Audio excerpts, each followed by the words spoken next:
Eh bien salut tout le monde, c'est AZK. Aujourd'hui on se retrouve pour le 89e jour de cette année de staking.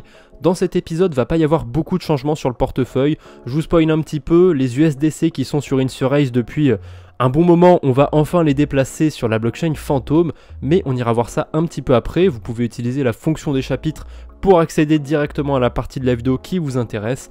Avant ça, je vous prends 2-3 minutes pour vous parler d'un hack qui est arrivé sur le protocole Ola Finance. Dans l'épisode 8, il me semble que j'avais parlé d'une stratégie à base de prêt et d'emprunt justement sur ce protocole. Et si j'en ai pas parlé dans cette vidéo, au pire, je sais que j'en ai déjà parlé en live. Bref, j'avais parlé d'une stratégie où en gros on dépose du collatéral en stablecoin, on emprunte du Fuse et ensuite on va sur un autre protocole qui s'appelle Voltage Finance où on peut déposer du Fuse avec des stablecoins dans une pool de liquidité.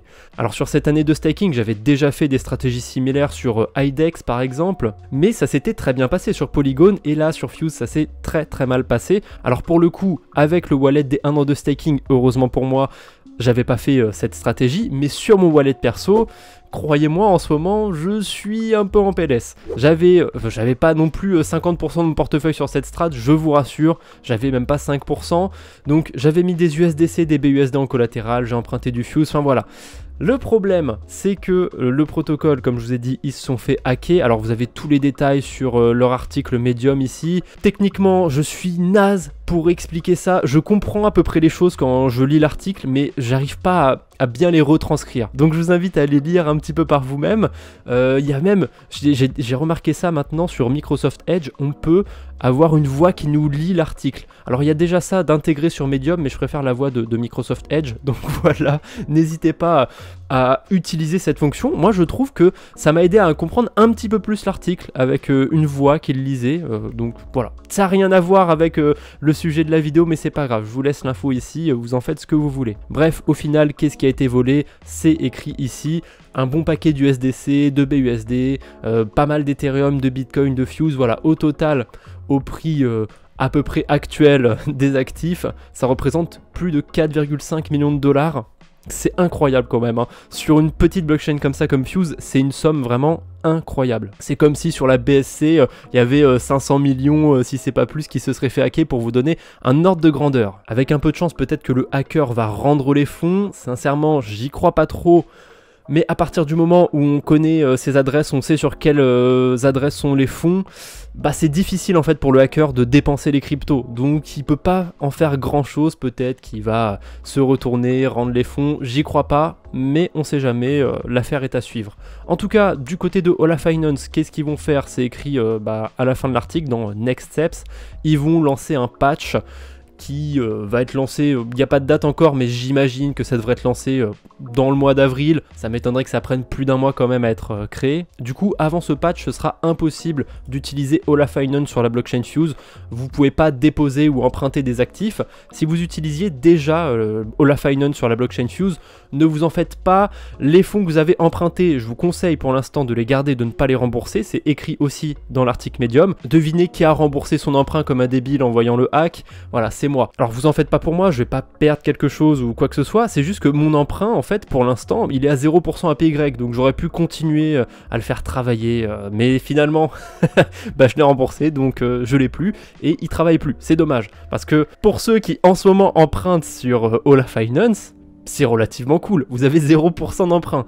Alors ça va pas durer, hein. Une fois encore, quand le patch sera lancé, le protocole va redevenir à peu près normal entre guillemets, mais pour l'instant il me semble aussi que sur toutes les versions de Ola Finance sur d'autres blockchains, donc il y a une version sur la BSC, sur la blockchain Boba, la blockchain Moonbeam, sur la blockchain Phantom, bref, toutes les autres versions d'Ola Finance c'est pareil, l'emprunt est désactivé pour l'instant. Ils attendent en fait de corriger ce qui allait pas par rapport au hack avant de relancer la fonction d'emprunt sur les autres blockchains pour être sûr évidemment que ce hack ne puisse pas se reproduire sur leurs autres protocoles, ce serait vraiment dommage. Donc petite conclusion, parce que je suis parti un petit peu dans tous les sens, si vous aviez déposé du collatéral sur Ola Finance, sur la blockchain Fuse, pour l'instant vous ne pouvez rien retirer. Tous les fonds qui n'ont pas été hackés, ils ont été mis de côté, en fait ils sont plus du tout sur le protocole, donc ils sont sécurisés entre guillemets, mais quand même il y a un trou. Vous voyez qu'au total sur le protocole il y avait 9 millions de dollars.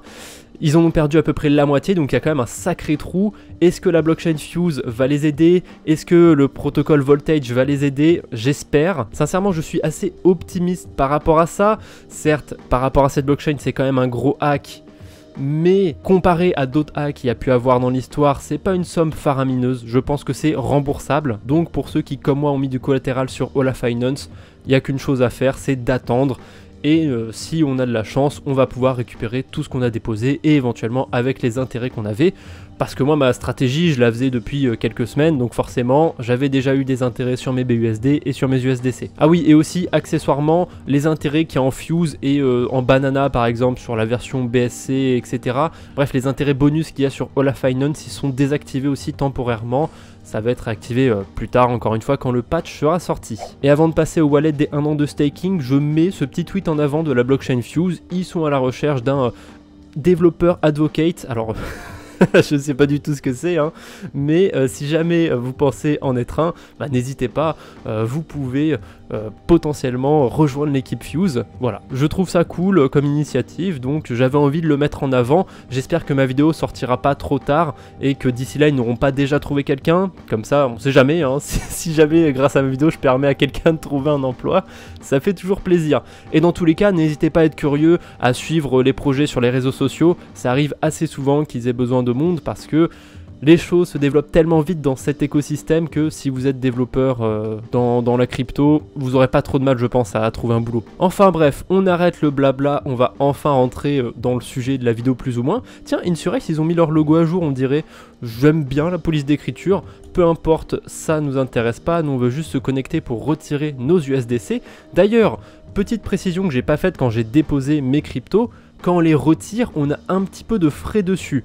Il me semble que c'est 0,1%, du coup maintenant si je fais withdraw, ah non c'est 0,05%, c'est encore plus faible que ce que je pensais. Donc là en gros, en retirant mes USDC, je vais perdre 53 centimes. Sincèrement, je peux m'asseoir dessus, c'est pas grand chose. Mais ce que je vais faire, c'est que je vais convertir à peu près un Insure en USDC pour récupérer ces frais. Voilà, comme ça je me dis que je suis rentré avec une somme et je suis sorti avec exactement la même somme et j'ai pas besoin d'aller rajouter une case sur mon tableur pour me dire que j'ai fait de la moins-value.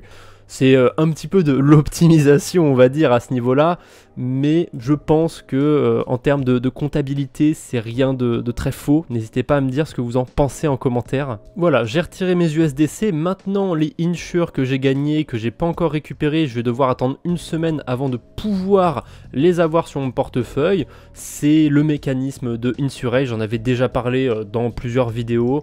C'est comme ça, moi c'est un mécanisme qui me dérange pas trop parce que là j'ai une optique de garder mes Insure, j'ai pas envie de les vendre, donc attendre une semaine ou 2 semaines ou même un mois pour les récupérer sur mon portefeuille, en soi je m'en bats un peu les steaks.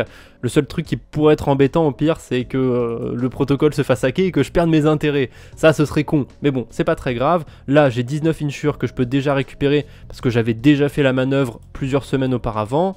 Hop, on va les récupérer et comme j'ai dit, on va en convertir une toute petite partie en USDC pour récupérer ce que j'ai perdu. Là, je suis sur SushiSwap pour convertir une petite partie de mes Insure, comme je vous ai dit, en USDC.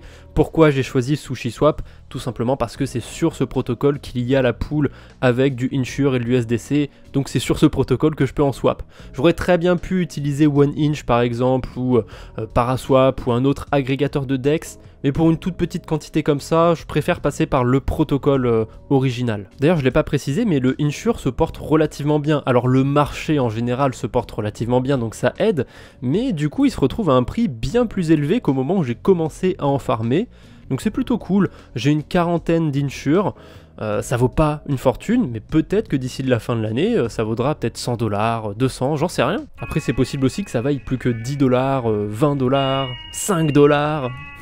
Bon, maintenant on va passer aux choses sérieuses. J'avais dit que j'allais bridger mes USDC de Polygon à Phantom.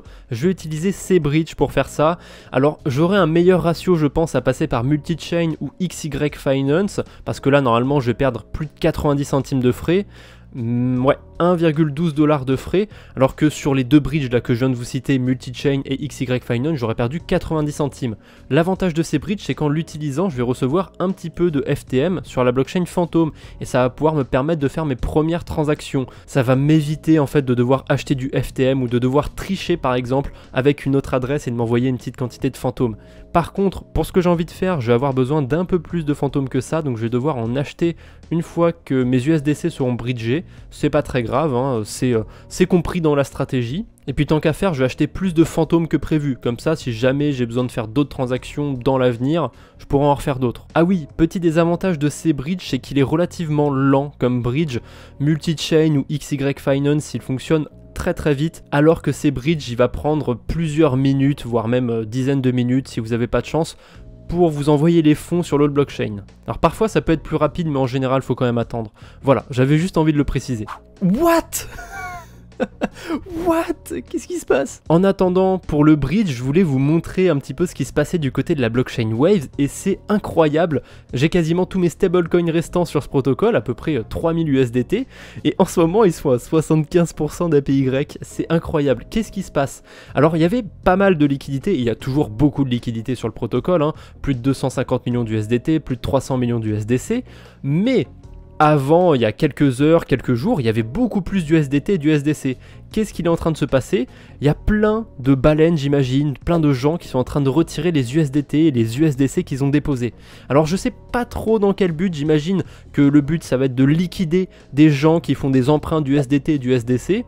Le risque, de mon point de vue, qu'est-ce que ça va être? Bah moi j'ai déposé des USDT.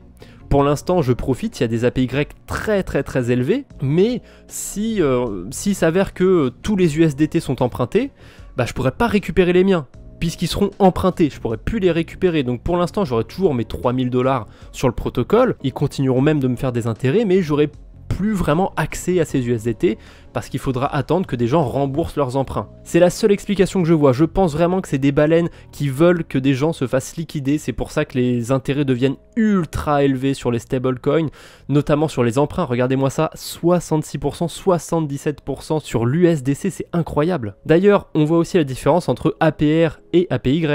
Les taux de dépôt, c'est des APY et les taux d'emprunt, c'est des APR. En théorie, sur un protocole de prêt et d'emprunt de crypto-monnaie, on n'est pas censé avoir ce cas de figure. Vous voyez que le taux d'emprunt est plus faible que le taux de dépôt. Évidemment, c'est dû à la différence entre APR et APY. Si je convertis ce 76% d'APY en APR, vous allez voir qu'on se retrouve avec un chiffre plus petit que 66%. Voilà, on se retrouve avec un APR autour de 56%. Je l'ai déjà dit plus d'une fois, mais dans la DeFi, vraiment méfiez-vous des APY. C'est pas parce que je vois 76% de rendement à côté de mes USDC que sur un an, j'aurai 76% d'intérêt. Déjà parce que les APY, c'est gonflé. Si vous restez pas une année, vous allez être très loin de ces APY. Et aussi parce que sur la DeFi, les rendements sont très volatiles. Et là, ça le prouve bien. Hein.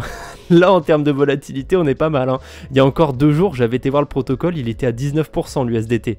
C'est dingue. D'ailleurs, on peut calculer, ça fait à peu près 2 jours que je suis sur le protocole. J'ai fait, allez, grosso merdo, 23$ d'intérêt. J'avais déposé 3015$ à peu près, il me semble.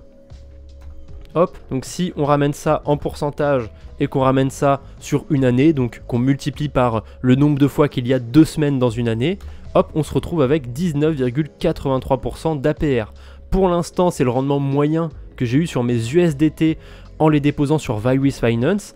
Mais j'imagine que si je refais ce calcul d'ici quelques heures, s'il y a encore un taux d'emprunt spectaculaire, on va sûrement passer les 20% d'APR, voire 21, voire 22, je sais pas jusqu'où ça va aller. Mais pour l'instant, clairement, je vais pas retirer mes USDT. Je pense pas que le protocole risque grand chose. Et puis bon, qu'est-ce que vous voulez que je vous dise? J'ai déjà perdu 1000$ sur ce wallet des 1 an de staking sur le portefeuille Thundercore Hub. Voilà, est-ce qu'on est à ça près maintenant? Et bah non, ça y est, on a déjà fait une perte, on est prêt à perdre le reste. Hein. Et je parle, mais c'est toujours pas prêt sur ces bridges, j'ai toujours pas mes USDC sur Phantom.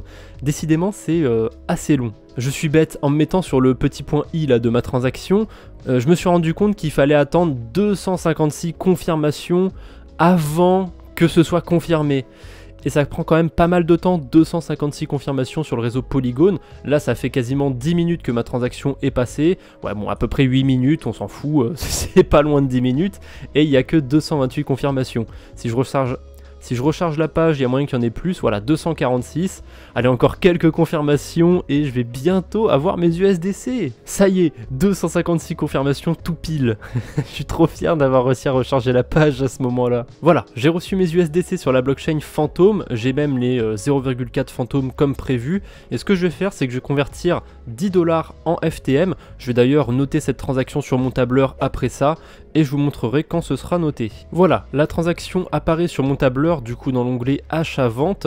Et vous le voyez ici, j'ai laissé les exemples pour l'instant, mais vous le voyez ici, j'ai mis mon achat de fantômes, j'ai acheté à peu près 6,53 fantômes, et si je l'ai surligné en rouge ici, c'est parce que je suis sûr de ne pas réussir à faire de plus-value ou quoi que ce soit sur cet actif, parce que tout simplement, c'est du fantôme que j'ai acheté pour payer des frais de transaction. D'ailleurs, je devrais le mettre dans ma moins-value, je devrais mettre, voilà, moins 10 $, hop, aucune plus-value, que de la moins-value sur cet actif. On en arrive enfin à qu'est-ce que je vais faire de ces sacrés USDC sur la blockchain Phantom. Je vais tout simplement aller les déposer sur moonpot.com. Alors j'en ai parlé je sais pas combien de fois en live de ce protocole, j'aime beaucoup. Ce que j'aime un peu moins par contre, c'est le choix qu'ils ont fait pour la pool de stablecoin sur Phantom. On ira voir ça un petit peu après. Ma stratégie, ça va être de rester 3 semaines sur le protocole. Déjà, il faut rester au minimum 2 semaines dessus pour pas avoir de frais de retrait. Et pourquoi je vais rester une semaine de plus encore? C'est parce qu'il y a une loterie toutes les 2 semaines. Et là, en ce moment, il y en a une dans 7 jours. Donc si je veux participer à 2 loteries, faut que je reste 21 jours sur le protocole et quelques heures. Donc voilà, ma stratégie, ça va être de rester 3 semaines, peut-être quelques jours de plus si j'oublie de retirer mes USDC. Bref, je vais rester moins d'un mois sur le protocole, on va s'arranger sur ça. Alors pour l'instant, il y a 23% d'APY, peu importe qu'on gagne la loterie ou pas, on a 23% d'intérêt. La majeure partie de ces intérêts, ils sont évidemment en POTS, le token du protocole, mais ça me dérange pas trop. C'est un token que j'ai aussi envie d'accumuler sur l'année et potentiellement sur les prochaines années si le protocole ne meurt pas d'ici là. J'aime bien le POTS, on verra bien jusqu'où ça nous mène aussi. Et on peut directement déposer des USDC sur le protocole. Alors avant ça, comme d'hab, il faut les approuver et il faut surtout être connecté avec le bon wallet. Voilà, là ça marche mieux, on voit mes 1050 USDC, on va tout déposer. Comme je vous ai dit, on approuve. Et là vous voyez, c'est pour ça que j'avais besoin d'un petit peu de fantôme. Cette transaction coûte hyper cher je trouve, 0,7 fantôme. Alors c'est une prévisualisation des frais, mais je pense que ce sera pas très loin de la vérité. Allez, on va faire un petit jeu de prédiction. Moi je parie sur 0,6 fantôme pour la transaction. N'hésitez pas de votre côté aussi à faire une prédiction. Et on va voir la réponse tout de suite sur l'explorateur de blockchain. Attention combien ça a coûté. Ah, beaucoup moins que ce que je pensais, enfin beaucoup moins. 0,44 fantômes, soit 68 centimes. Pour ceux qui ont connu la blockchain Phantom avec les frais à moins d'1 centime, ça pique un peu. Mais bon, contrairement à la BNB Chain ou même Avalanche, je suis très heureux quand même de payer moins d'1 $ de frais. La transaction vient d'être ajoutée à mon tableur, je ne l'ai pas précisé encore aujourd'hui, mais vous pouvez comme d'habitude retrouver le tableur dans la description. Enfin plutôt le lien pour accéder au tableur. Bref, c'est tout pour aujourd'hui, n'hésitez pas à prier pour moi pour que je puisse remporter la loterie. J'ai une chance sur 700 et quelques, mais je pourrais gagner 660 $ si je remporte cette loterie, c'est pas mal quand même. Bref, j'espère que cette vidéo vous a plu, n'hésitez pas à mettre un like pour me le faire savoir, et surtout pour ne pas rater les futurs épisodes, abonnez-vous. Je vous embête pas plus, on se retrouve bientôt j'espère, d'ici là portez-vous bien, allez, salut tout le monde.